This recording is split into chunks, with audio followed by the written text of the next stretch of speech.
Maintenant, on va passer à Dembélé. Je suis à 100% pour la finale. Enfin, pas vous, Raphaël, ni moi d'ailleurs. Alors pour l'instant, il est à 100%. Il n'a pas repris l'entraînement. Hier, il n'était pas présent à l'entraînement. Je vous rappelle cette gêne au mollet droit. Mais vous avez raison, Grégory, de le dire. Parce que c'est lui qui l'a dit chez nos confrères de RMC. Ousmane Dembélé, il a eu une petite alerte face au PFC. Mais ça va le faire pour la finale. Oui, je suis à 100%, voilà, à quelques jours de cette finale de Ligue des Champions face à Arsenal. Bon, ça c'est quand même une bonne nouvelle, Bruno, vous qui suivez le PSG pour ici, franchement. Oui, puis en plus, les signes, là, il l'a dit au micro, et après, derrière, on l'a compris aussi par rapport au Média Day d'hier. Il est parti sur tous les médias, médias étrangers, les diffuseurs, enfin tout le monde, il était partout. Tu te dis que si le Paris Saint-Germain le sort, après, dans l'entretien, il dit aussi... Si le coach a besoin de moi, je pourrais être titulaire, enfin je serai prêt. Donc voilà, il laisse cette petite porte-là. Mais au Paris Saint-Germain, pour ce dossier-là, sur Dembélé, vraiment tout le monde est vraiment plutôt zen et confiant. Non mais on l'avait beaucoup dit lorsqu'il était sorti, Charlotte. Vous étiez là, peut-être, je ne sais plus le casting du soir, mais il y avait à côté, il m'a titularisé contre le Paris FC, j'ai un peu bobo. Il y a quand même une Ligue des Champions à disputer, une finale et une Coupe du Monde, même s'il y a quand même avec lui une prudence à avoir par rapport à son passif, ne serait-ce que des 5-6 derniers mois. Oui, et puis surtout, là, depuis quelques mois, il est blessé au mollet, en fait. Bah, c'est donc, ça, c'est le passif. Quand on est blessé au mollet, c'est que c'est compliqué, c'est que l'âge... Ah, vous êtes aussi docteur gros mollet comme Ludovic Aubagnac, c'est la place? Non, j'ai pas des gros mollets. Non, pas vous. Bah non, pas vous, docteur gros mollet. Alors, enfin, jamais je dirais que vous avez des gros mollets, ma chacha, enfin. Non, mais pour vous dire que moi, je suis pas si confiante que ça pour le 100% d'Ousmane Dembélé. Je le trouve... dans sa bulle, quand il joue, il se teste pas mal. Les demi-finales, elles étaient quand même costaudes. Hein. Comment ? Ce qu'il a fait en demi-finale. Oui, non, mais alors, Ligue des Champions, c'est pas ça. Je parle de quand même en championnat, mais je le trouve quand même un peu. Là, le PFC, ça m'a pas donné des choses rassurantes de le voir son langage corporel. Regardez-vous, si on vous avait dit qu'il y avait une finale Ligue des Champions dans 15 jours après, plus une Coupe du Monde derrière, et vous avez la petite pointe. Qu'est-ce que vous dites à votre coach? Non, mais c'est normal qu'ils disent qu'il est à 100%. Mais en fait, non, mais vous, sur le terrain. Qu'est-ce que vous dites quand vous avez une micro-alerte avec tous les enjeux qu'il y a derrière vous? Non, mais je le dis aux médias que je suis bien. Mais sauf que par contre, j'ai vécu exactement ce qu'il a vécu. Où j'ai fait des récidives, où la cicatrice, elle n'était pas complètement guérie, qu'à chaque fois que je faisais des petites accélérations, je sentais quelque chose. Et je pense qu'en fait, il sent des choses dans son mollet. Et donc, inconsciemment, ça le perturbe. Et donc, il ne peut pas être à 100%. Mais là, c'est bien de prendre ces précautions qui sortent à la 30e contre le PFC. C'est très bien. Même de temps en temps, on se dit pourquoi il ne force pas? Mais il ne faut pas qu'il force, parce qu'à un moment donné, à son âge et puis les blessures de mollet, il ne faut pas forcer. Mais donc, j'espère qu'il sera à 100%, on l'espère tous. Le mollet, je suis quand même méfiante. Le mollet. Le mollet. Et c'est compliqué pour lui, mais non, mais sur ses 4 retours, ça sera son 4e retour de blessure cette saison. On a regardé les 3 précédents quand il était revenu de blessure. Est-ce qu'il est titulaire ou pas à chaque fois? La réponse est non. Contre Leverkusen, retour de blessure, il entre à la 60e. Au mois de novembre, contre Tottenham, retour de blessure, il entre seulement à la 79e. Et contre Monaco, début mars, c'est pareil, il rentre à la 60e. À chaque retour de blessure, Dembélé n'est pas titulaire cette saison sous Luis Enrique, et c'est quand même une indication à donner. Là, je vois à vos 2 minois là, que vous n'êtes pas d'accord. Donc, Jeannot, allez-y. Moi, je pense qu'il peut y avoir une prise de risque de la part de Dembélé et surtout de Luis Enrique. Après, si on sort la phrase du contexte, il dit « ça va le faire ». Donc, moi, j'ai plus l'impression qu'il est en train d'essayer de se rendre compte qu'il a cette douleur et qu'il a envie d'aller, il se persuade qu'il peut justement être titulaire contre Arsenal pour cette finale de Ligue des Champions. Mais ce qui est dommage, c'est... Il reste 9 jours, hein, quand même. Oui, mais c'est par rapport à l'accumulation des blessures. Charlotte l'a bien expliqué. Le mollet, c'est très compliqué. Et la récidive, elle est quasi permanente. Surtout quand on s'écoute un petit peu. Et j'ai l'impression que ça ressemble à ça. Je ne connais pas son attitude vis-à-vis de l'aspect des blessures, mais on a l'impression que par rapport à ce qu'il a connu, surtout à une certaine époque, avec peut-être une hygiène de vie complètement différente de celle qu'il a depuis qu'il est arrivé au Paris Saint-Germain, mais j'ai l'impression qu'il s'écoute beaucoup. Et ça va le faire, j'ai l'impression qu'il est en train d'essayer de se convaincre que oui, ça va le faire. Mais il n'en est pas totalement persuadé. Alors après, non, mais tout ça est très, très mental, évidemment, mais je me dis qu'il y avait aussi des choses étonnantes sur ces blessures. C'est-à-dire que souvent, on entendait le staff du PSG dire il n'y avait rien sur les images, par exemple. Et c'est la petite blessure dans la tête, comme disait Charlotte. Mais moi, je ne sais pas, je ne vois pas ne pas démarrer, moi. Ah non, moi non plus. Mais est-ce qu'il a été une seule fois à 100% cette saison? Je ne crois pas. Parce qu'en fait, quand vous avez ce passif-là, et la saison galère en termes de blessures qu'il vient de vivre, je pense que physiquement et psychologiquement, il n'a jamais été à 100%. Mais peu importe. Les prestations qu'il a réussi à nous livrer en Ligue des Champions, elles étaient exceptionnelles. Et moi, ce que j'aime chez lui, parce qu'on parle beaucoup de son jeu qui a évolué, son positionnement dans l'axe, son efficacité, sa maturité. Mais justement, moi, ce que j'aime, c'est tout ce qui se passe en dehors aussi concernant Ousmane Dembélé. Sa manière de parler aux journalistes dans les médias. Hier, tu vois, il a été fabuleux, je trouve, dans la manière de parler, justement, d'expliquer positif, exactement, emmener un peu son groupe en tant que leader. En équipe de France, il le fait aussi. Il prend la parole, il prend le lead. Et moi, ce que j'aime chez lui, c'est le fait que ce soit écouté, justement. Peut-être qu'il y a 3-4 ans, il serait resté sur le terrain contre le Paris FC, au risque de se blesser plus gravement. Au bout de 20 minutes, je sors, c'est pas grave, pas de souci. Il est devenu mature, il a 29 ans, et moi c'est ce que j'aime par-dessus tout aujourd'hui chez ce joueur, c'est cette maturité dont il fait preuve en dehors, enfin sur le terrain et surtout en dehors aujourd'hui. Mais il est conscient de la difficulté de ce problème au mollet. Il y a la finale avec des champions, mais il y a la Coupe du Monde derrière. Et je pense que ça doit le faire travailler parce que c'est pas qu'un objectif d'aller chercher le doublé comme ça avec le Paris Saint-Germain, peut-être aussi en pensant au Ballon d'Or, comme il l'a dit d'ailleurs. Quand on l'a une fois, on a envie de l'avoir une autre fois aussi et peut-être plus. Mais il y a la Coupe du Monde. Et par rapport à cette Coupe du Monde, on sait l'importance qu'il a pris dans le système offensif, très offensif, de Didier Deschamps.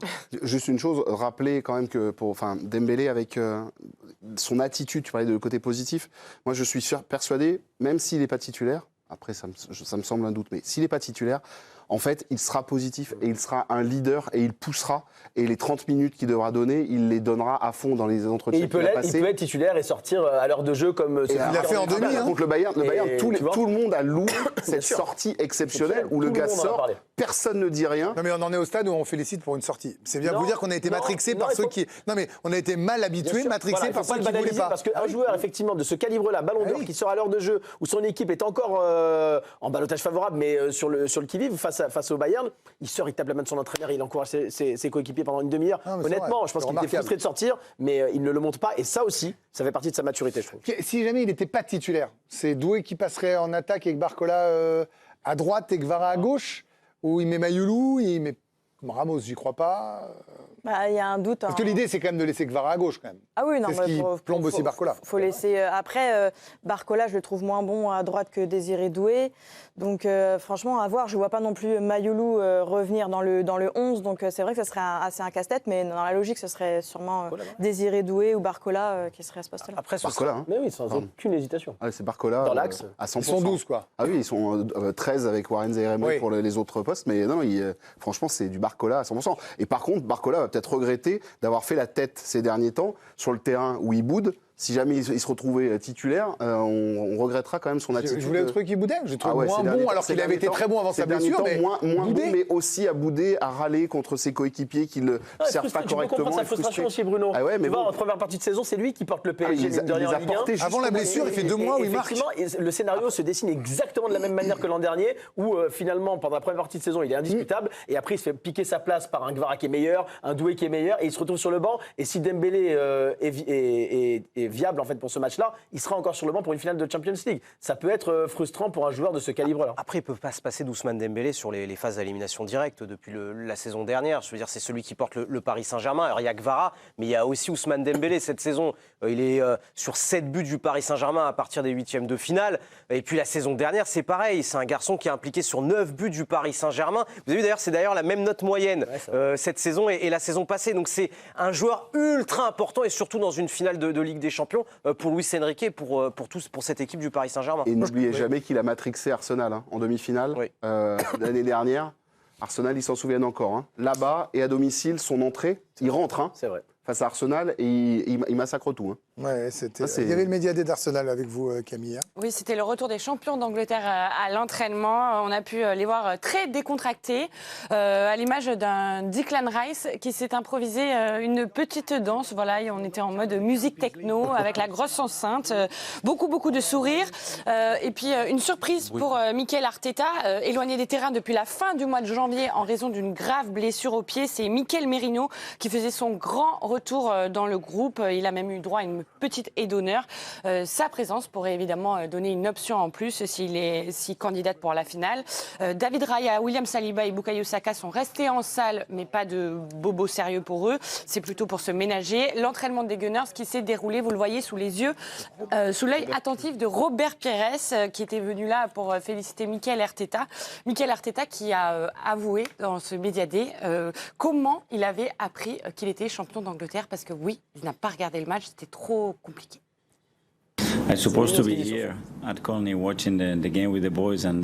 J'étais censé être ici pour regarder le match avec les garçons et certains membres du staff. Je crois qu'une vingtaine de minutes avant le match, j'ai dû partir.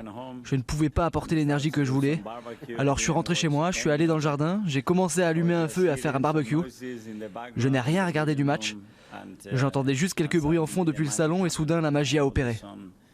Mon fils aîné a ouvert la porte du jardin, il s'est mis à courir vers moi, il a commencé à pleurer, m'a pris dans ses bras et m'a dit « On est champion, papa ». Bon, c'est très mignon, évidemment. Je voudrais qu'on revienne aussi sur ce que disait Dembélé, Jeannot. Vous disiez, s'il gagne un deuxième ballon d'or, quand on y a goûté, on a envie d'y retourner, alors que cette équipe est incroyablement collective. Luis Enrique, d'ailleurs, ne cesse de dire que les trophées individuels n'intéressent pas. Le Dembélé avait fait une sortie remarquée à propos de ça.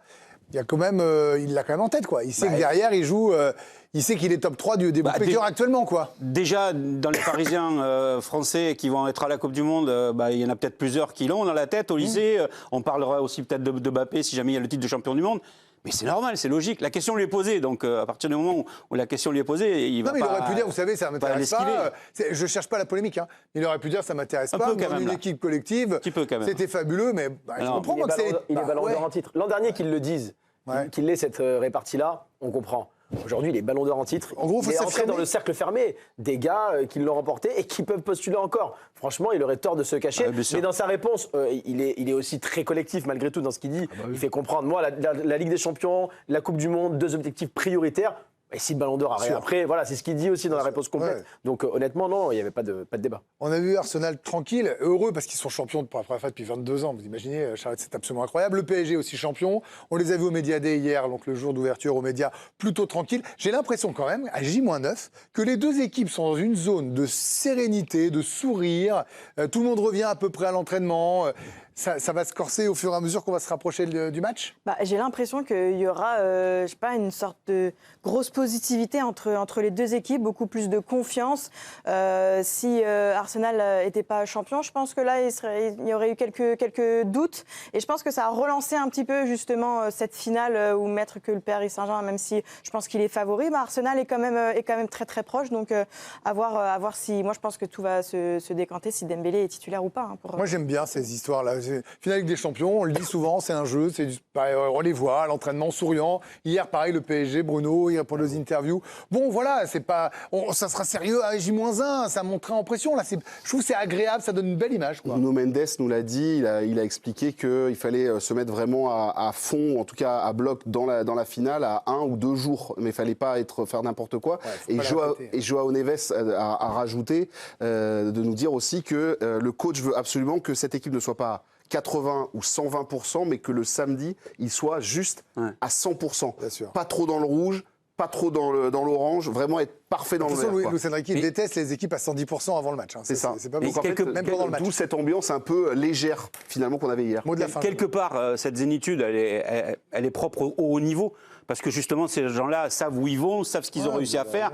Après, je pense qu'à 48 heures, 24 heures, c'est peut-être le Paris Saint-Germain qui sera un cran au-dessus parce qu'il y a le vécu de la saison dernière et parce qu'il y a cette accumulation de succès. Là, il faut que Arsenal digère ce titre de façon positive, bien évidemment. Ça peut leur servir de déclic aussi, mais c'est cette attitude-là qu'il va falloir gérer 48 heures avant la finale.